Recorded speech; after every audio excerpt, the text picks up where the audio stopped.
श्री विष्णु गीता अध्याय 4 कर्मयोग वर्णनम।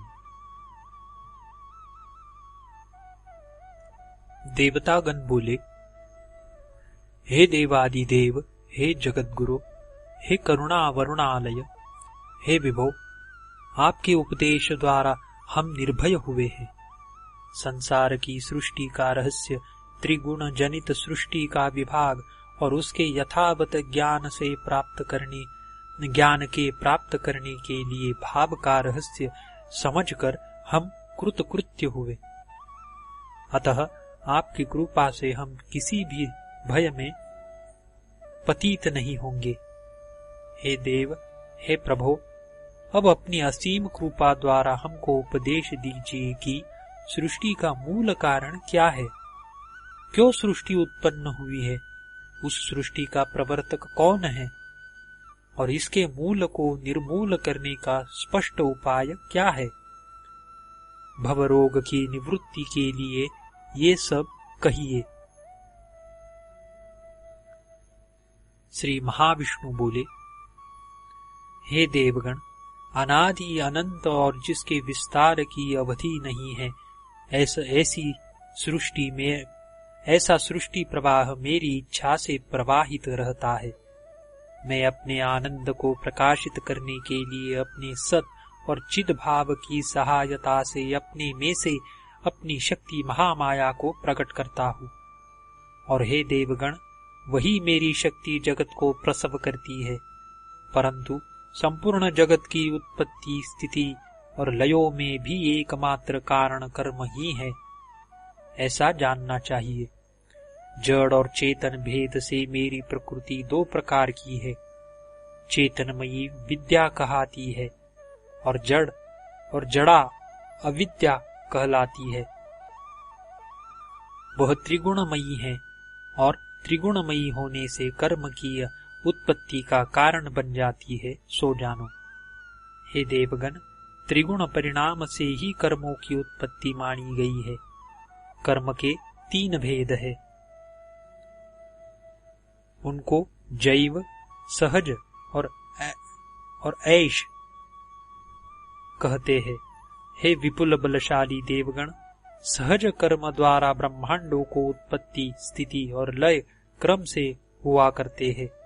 जैव कर्म के साथ विशिष्ट चेतन जीवों का संबंध है और मेरे सब अवतारों के साथ तथा पितृ, ऋषि और आप लोगों के साथ ऐश कर्म का संबंध है। ऐश कर्म और सहज कर्म सदा शुद्ध ही होते हैं। जैव कर्म के 2 भेद हैं, एक शुद्ध और एक अशुद्ध। ये दोनों कर्म पुण्य और पाप के कारण होते हैं। ये दोनों भेद कामना जनित कहे गए हैं। हे देवगण, अनादि अनंत वासना प्रवाह ही अनादि अनंत सृष्टि प्रवाह का कारण है। वासना के नाश होते ही जैव कर्म भी सहज कर्म और ऐश कर्मों में परिणत हो जाता है। इस दशा को कर्मयोग कहते हैं। इस निष्काम कर्मयोग में प्रारंभ की विफलता नहीं है, प्रत्यवाय अर्थात विघ्न भी नहीं है। इस धर्म का अल्प आचरण भी महाभय से रक्षा करता है।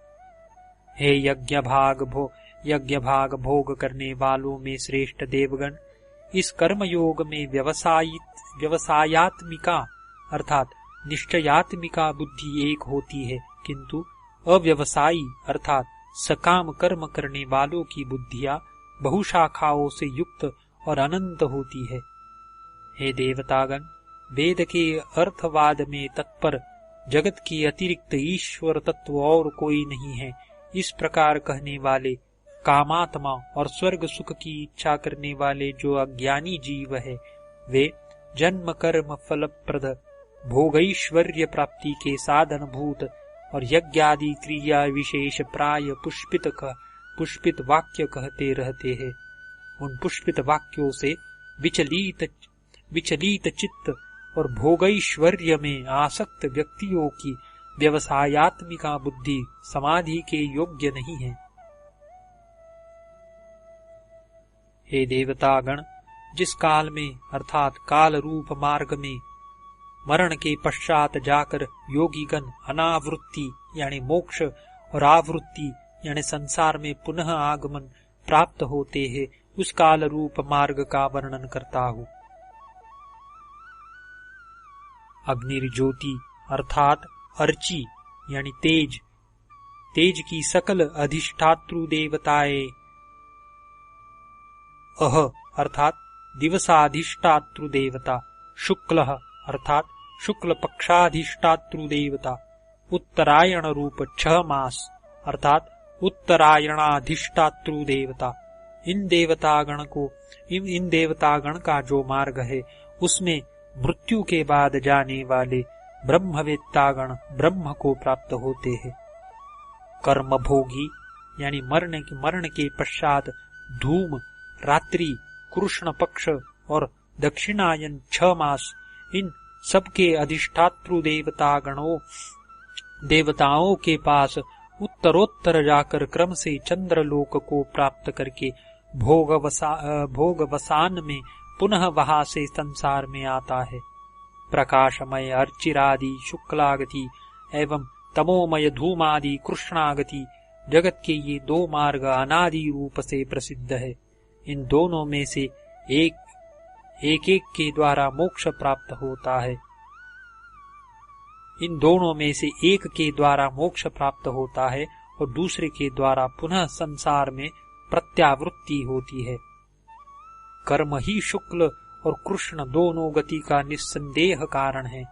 हे देवगण, जीवों को स्वर्गलोक प्राप्ति, नरकलोक प्राप्ति, पितृलोक प्राप्ति व प्रेतलोक प्राप्ति करा के बार बार मृत्युलोक में जन्म प्राप्ति कराना कृष्ण गति का कार्य है, इसमें संदेह नहीं है। शुक्ल गति के द्वारा समुन्नत सत्यलोक में पहुंचकर कर्म के बल से ही वहां निश्चय मुक्ति प्राप्त की जाती है।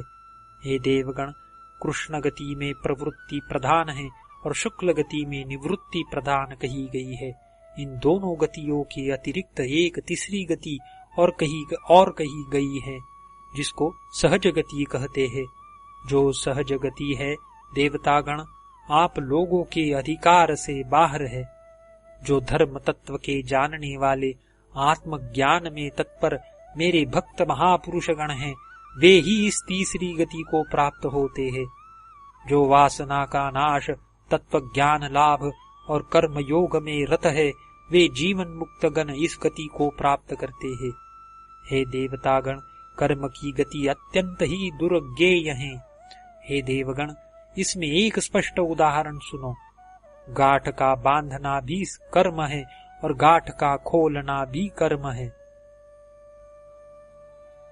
हे देवगण, दोनों कर्म तुल्य है, किंतु अंतिम परिणाम में बड़ा भेद है। गांठ के बांधने रूपी कर्म द्वारा जैसे पदार्थ बांधा जाता है, वैसे गांठ के खोलने रूपी कर्म द्वारा पदार्थ खुल जाता है।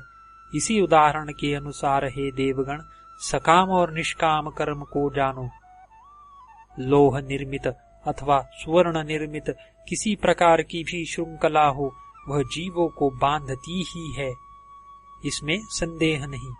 उसी प्रकार सकाम कर्म चाहे शुभ या अशुभ हो, वह जीवों को अच्छी तरह बांधता ही है। हे देवगण, सो जानो, तत्वज्ञान के द्वारा वासना के सर्वथा नाश होने पर कर्तव्य बुद्धि के अनुसार जो कर्म निष्काम भाव से किया जाता है, हे देवगण, वही निश्चय मुक्ति का कारण होकर जिससे पुनरावृत्ति नहीं होती, उस सहज गति को जीवों को देता है। हे देवगण, उत्तम सहज गति को प्राप्त जीवन मुक्त चाहे मरुस्थल में शरीर त्याग करे, चाहे गंगा तीर में शरीर त्याग करे, चाहे वह कृतकृत्य आत्मज्ञानी मुक्तात्मा चांडाल के गृह में अपने अंतिम श्वास तक वास करे, चाहे देव मंदिर में प्राणायाम करता हुआ देह त्याग करे, उसकी मूक दशा सब स्थानों में हर समय बनी रहती है। उसकी मुक्त दशा सब स्थानों में हर समय बनी रहती है। वह मुक्तात्मा आकाश पतित वारी बिंदु के समुद्र में पतित होने के समान मुझको निस्संदेह प्राप्त होता है। हे देवतागण, आप कर्म योग में रत होकर कर्तव्य बुद्धि से सर्वदा कर्तव्य कर्म को करें। हे देवतागण, इंद्रिय संगों का त्याग करके सिद्धि और असिद्धि में समभाव भावापन्न होकर और योग में अवस्थित होकर कर्म करो। समत्व ही योग कहा जाता है। बुद्धि द्वारा ब्रह्म में युक्त व्यक्ति इस लोक में सुकृत दुष्कृत यानी पुण्य पाप दोनों ही को त्याग करता है। इस कारण आप लोग कर्म योग में नियुक्त होवो। सुकौशल पूर्ण कर्म ही योग पद वाच्य है। बुद्धि युक्त पंडित गण निश्चय ही कर्म जनित फल को त्याग करके जन्म रूप बंधन से मुक्त होकर सर्वोपद्रव शून्य मोक्ष पद को प्राप्त होते हैं।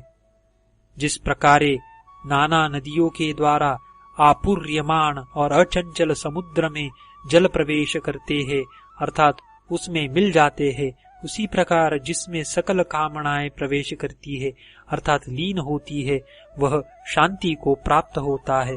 किंतु भोग कामनाशील व्यक्ति शांति को नहीं प्राप्त होता। जो प्राणी सकल काम्य वस्तुओं की अपेक्षा करके निस्पृह निरहंकार और विषयों में ममता शून्य होकर यत्र तत्र भ्रमण करता है, वह शांति को प्राप्त होता है। हे निष्पापो, इस लोक में दो प्रकार की निष्ठा मैंने पहले कही है।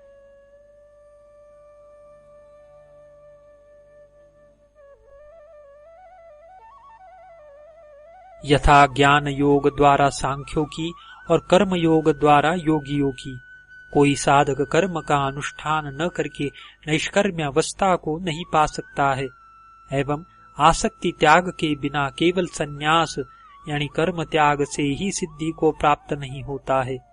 किसी भी अवस्था में क्षण मात्र भी कोई कर्म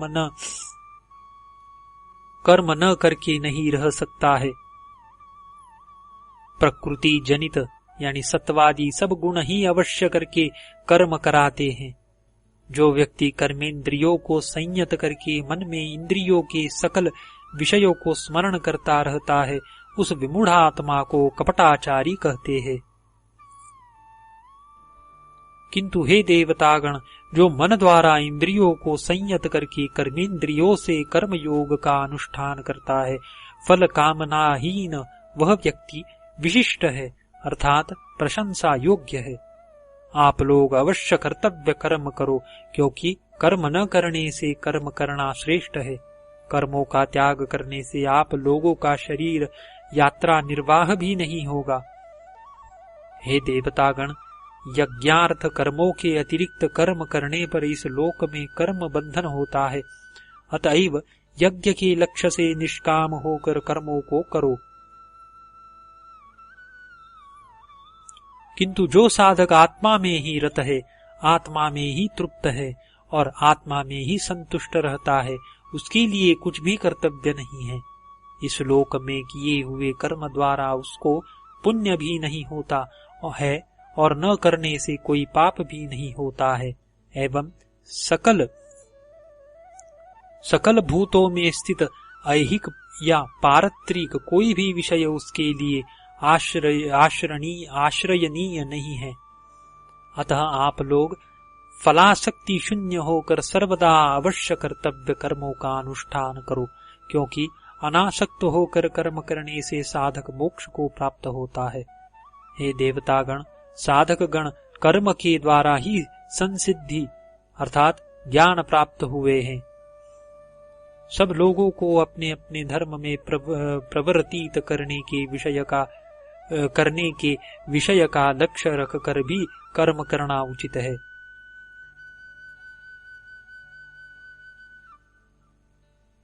क्योंकि श्रेष्ठ व्यक्ति जो करते हैं, अनान्य लोग भी वही करते हैं। वे जिसको कर्तव्य समझते हैं, उसी का अनुवर्तन लोग करते हैं। हे देवतागण, मेरा कर्तव्य कुछ नहीं है क्योंकि त्रिलोकी में मेरे लिए अप्राप्त व प्राप्तव्य कुछ नहीं है, तथापि मैं कर्म में प्रवृत्ति ही रखता हूँ। हे देवतागण, कभी यदि मैं आलस्य रहित होकर कर्मानुष्ठान न करूं, तो निश्चय ही जीवधारी मेरे मार्ग को सर्वतोभाव से अनुसरण करेंगे। यदि मैं कर्म न करूं, तो ये सब लोग धर्मलोप होने से विनष्ट हो जाएंगे और मैं वर्ण संकर का कर्ता हो जाऊंगा। इस प्रकार से मैं ही इन प्रजाओं के नाश का कारण बनूंगा। हे देवतागण, कर्म में आसक्त अज्ञानी लोग जिस प्रकार कर्म करते हैं, उसी प्रकार कर्म में अनासक्त ज्ञानी लोग भी लोगों को स्वधर्म में प्रवर्तित करने के लिए इच्छुक होकर कर्म करते हैं। कर्मासक्त अज्ञ लोगों का बुद्धि भेद नहीं करना चाहिए। प्रत्युतंतु ब्रह्मज्ञ पंडित व्यक्ति को स्वयं सब कर्मों का अनुष्ठान करके अज्ञ लोगों को कर्म में नियुक्त करना चाहिए। सब कर्म प्रवृत्ति के गुणों द्वारा सर्वतोभावेन निष्पादित होते हैं, किंतु अहंकार से विमूढ़ चित्त व्यक्ति मैं करता हूँ ऐसा समझता है। परंतु हे देवतागण, गुण और कर्मों के विभाग के तत्व को जानने वाला व्यक्ति इंद्रिया विषयों में प्रवृत्त होती है ऐसा समझकर कर्तृत्वाभिमान नहीं करता है।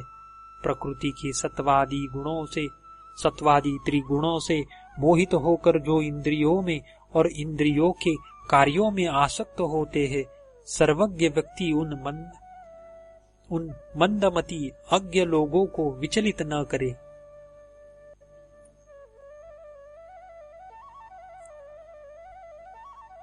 मुझ में सब कर्म अर्पण करके आत्मा में चित्त को रखते हुए निष्काम और ममता शून्य होकर शोक त्याग पूर्वक कर्म करो।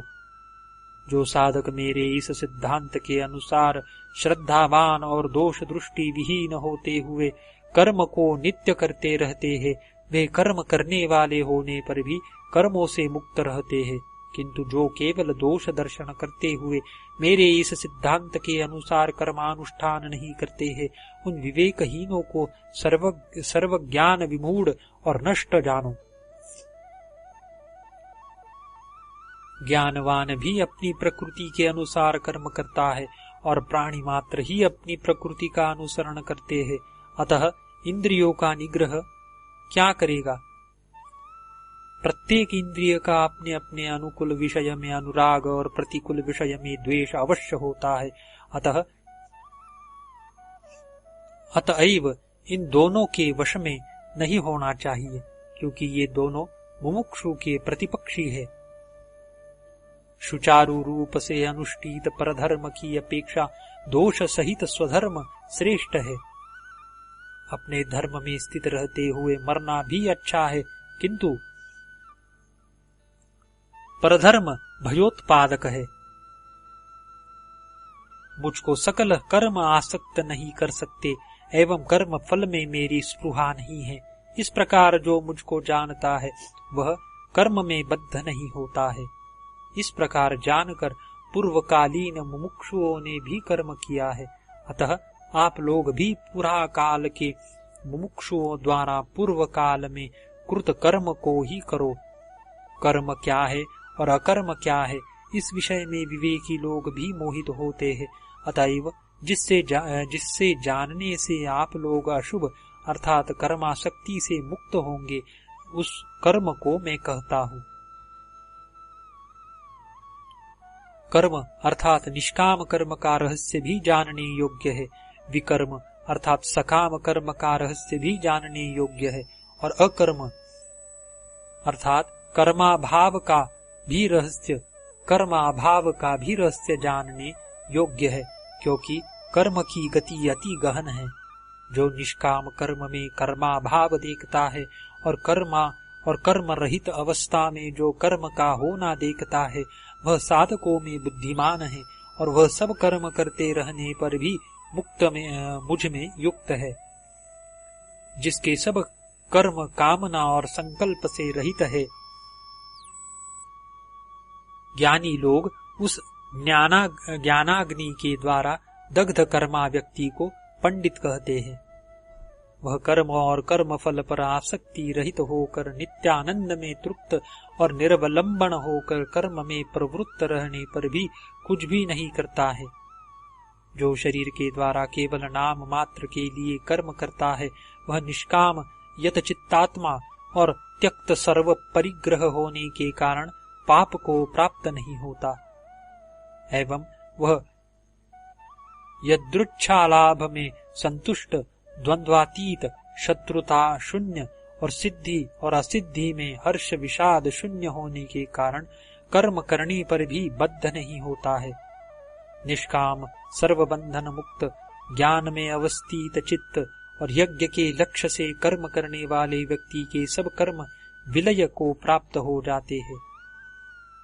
शरीर द्वारा, मन द्वारा, बुद्धि द्वारा और कर्माभिनिवेश शून्य इंद्रिय गण द्वारा योगीगण कर्म फलासक्ति को परित्याग करके आत्मशुद्धि के लिए कर्म किया करते हैं। ब्रह्म में युक्त व्यक्ति कर्म फल का त्याग करके कर्म करने पर भी ब्रह्मनिष्ठा से उत्पन्न शांति को प्राप्त होता है, और अयुक्त व्यक्ति कामना में प्रवृत्त होने के कारण कर्म फल में आसक्त होकर बद्ध होता है। हे देवगण, जिसको संन्यास कहते हैं, उसी को योग जानो, क्योंकि फल कामना का त्याग किए बिना कोई योगी नहीं हो सकता है। कर्म योग मार्ग पर चलने की इच्छा करने वाले योगी के लिए कर्म ही कारण रूप यानी साधन रूप कहा जाता है, परंतु कर्म योग पद पर आरूढ़ व्यक्ति के लिए समाधि ही कारण रूप यानी साधन रूप कही गई है। साधक जब इंद्रियों के भोग्य विषयों पर और उनके साधनभूत कर्मों पर आसक्ति नहीं रखता है, तब वह सर्व संकल्प त्यागी व्यक्ति योगारूढ़ कहा जाता है। हे देवगण, इस लोक में व परलोक में उसका विनाश नहीं है, क्योंकि कोई भी शुभ कर्मकारी कहीं भी दुर्गति को प्राप्त नहीं होता है।